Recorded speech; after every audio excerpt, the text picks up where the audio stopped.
Hola amigos, ¿cómo están? Bienvenidos a La Voz del 21. Mi nombre es Mayra Calderón y vamos a iniciar este bloque hablando sobre lo que ya viene realizando el Ministerio de Vivienda, que ha denunciado presuntas irregularidades en una licitación de un consorcio, Piura Castilla, integrado por una empresa china, ¿no? Y lo que se ha buscado a toda costa de parte de esta empresa china es tratar de evitar la suspensión de esta licitación, que no es nada despreciable, una licitación que supera los 500 millones de soles. Entonces, vamos a conversar sobre este tema y sobre lo que ya viene arguyendo también la empresa en cuestión con Eduardo Herrera. Él es director ejecutivo del Consejo Privado Anticorrupción. ¿Cómo está? ¿Qué tal? Muchas gracias por la invitación. Aquí estoy a disposición de ustedes. ¿Cómo califica la actitud del Ministerio de Vivienda que podría replicarse también en el Ministerio de Transportes, cerrándole el paso así a esta empresa china que lo que ha tratado es evadir con recursos, medidas cautelares, cualquier suspensión para esta licitación? Bueno, a mí me preocupa que este tipo de cosas se vean después de, ¿no? Cuando ya alguien más las descubre. Y evidentemente, la reacción de no contratar con una empresa que tiene este tipo de artimañas o artilugios es coherente. Pero nuevamente, no nos dimos cuenta de esto antes. ¿Por qué tiene que ser mediatizado para que después haya una reacción del Estado? Perdemos mucho tiempo, mucho recurso humano, mucha posibilidad de que el proyecto salga adelante cuando no nos damos cuenta de esto antes y ya sale después y tiene que ser la prensa usualmente la que controla este tipo de escándalos. Hecho para tener la certeza de que las empresas que contratan con el Estado tenían todo en regla. Perdón, no escuché esa pregunta, la completa. Le preguntaba, ¿qué debió hacerse para constatar efectivamente que las empresas que contratan con el Estado tenían todo en regla? Porque aparentemente esta empresa en cuestión presentaba irregularidades, documentación falsa también se habló. Bueno, eso es muy simple, ¿no? Hoy día con la información es muy fácil investigar a una empresa y toda la información está en línea y abierta.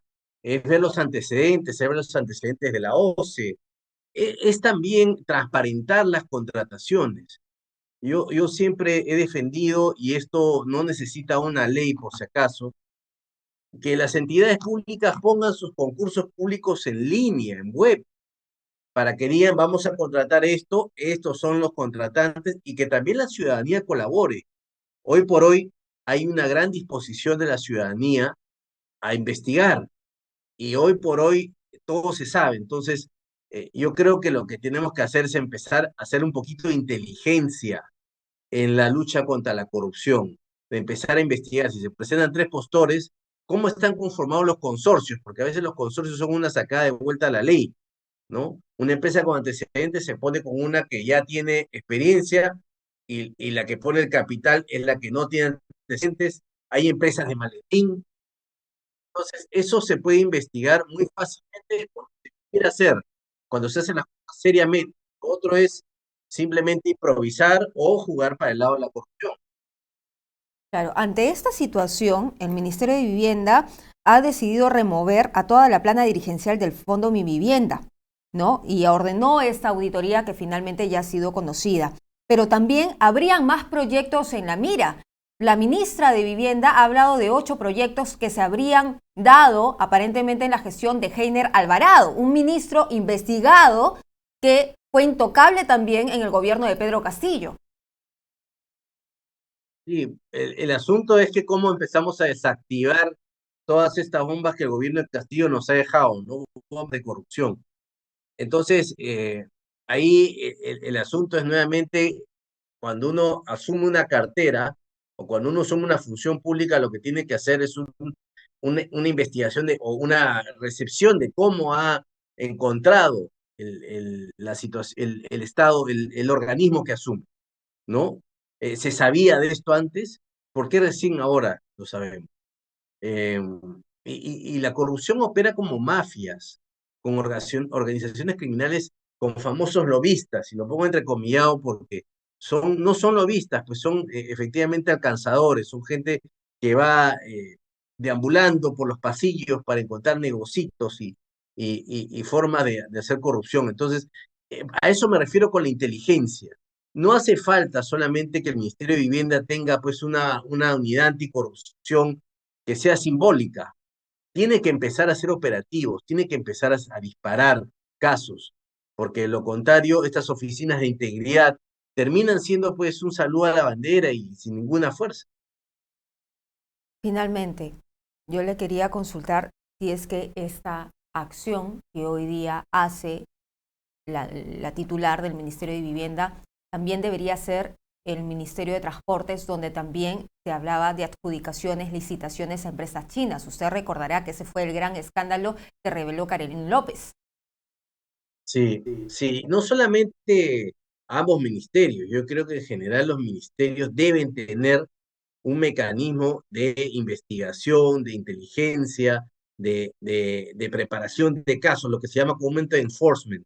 En nuestro país existe mucha ley y la ley no se cumple.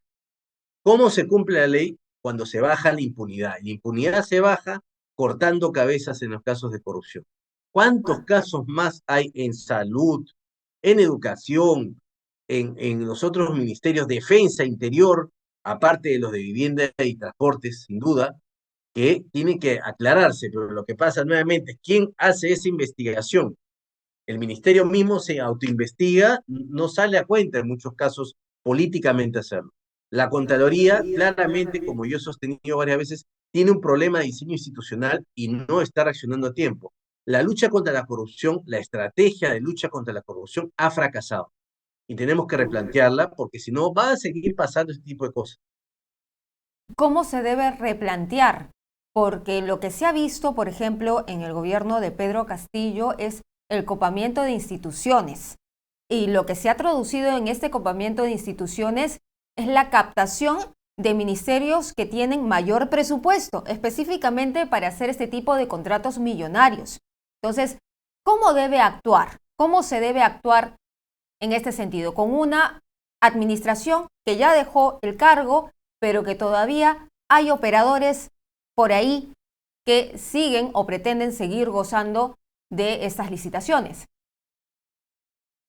Yo lo primero que digo es que hay que aceptar de que nuestra estrategia al día de hoy ha fracasado.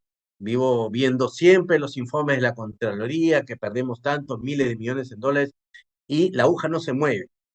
Necesitamos aceptar que la estrategia ha fracasado y esto hasta ahora no lo he escuchado. Lo segundo que tenemos que hacer es, ya en consecuencia, replantear quién es el organismo indicado. Yo sostengo que la Contraloría no lo es, porque la Contraloría no ataca la ineficiencia en el uso del recurso público con la corrupción, la ataca de la misma manera y no es lo mismo. Entonces, yo le he propuesto al ministro de Justicia anterior y a la presidenta, desde luego, la formación de una comisión independiente anticorrupción, independiente, que no esté cercana al poder político, que use lo mejor de la Contraloría, que use lo mejor de la Procuraduría. Es una organización que, claro, es contraria pues a la generación de más burocracia. Sin embargo, es una organización que es necesaria en este punto de nuestra vida como nación. Ningún país alcanza el desarrollo si no tiene las bases estables, y entre estas está la lucha contra la corrupción, la justicia. Yo no he visto ningún presidente de la República que haya hecho algo por el sistema de justicia. Y por eso es la impunidad y por eso es que la ley no se cumple. Entonces, tenemos pues estas famosas acciones de amparo, medidas cautelares excéntricas pues en provincias, porque evidentemente hay un sistema de justicia que también colabora con la impunidad. Entonces es un trabajo articulado no solamente de la Fiscalía, Procuraduría, Contraloría, la propia OCE quizás, también los ministerios en cuestión y para tenerlo más claro, ¿quién más debería colaborar en ese sentido? Estamos hablando de varias instituciones, ojo. Sí, tenemos también la Defensoría, sin duda Ujú. alguna. Ahora, el asunto es que, como hay muchas instituciones, esto termina siendo un problema de todos y de nadie a la vez.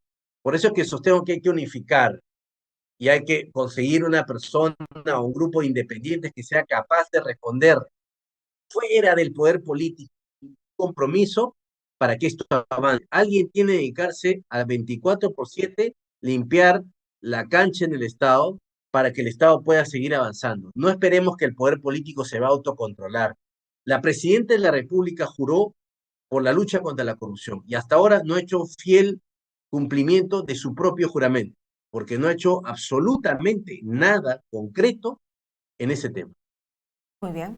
Muchísimas gracias, doctora Herrera, por estar con nosotros, dándonos su punto de vista y también aclarando algunos puntos, ¿no? Porque como usted bien lo ha señalado, estos casos lamentablemente se conocen después y no antes, cuando debieron encenderse las alarmas ante cualquier vestigio o indicio, mejor dicho, de irregularidad. Muchas gracias. Encantado, a la orden. Bien, era entonces el doctor Eduardo Herrera, él es director ejecutivo del Consejo Privado Anticorrupción, que estaba con nosotros hablando sobre estos detalles que se han venido conociendo en los últimos días de esta licitación de 561 millones de soles para agua y desagüe, un proyecto que iba a beneficiar a Piura. Nosotros vamos a regresar más adelante con más información.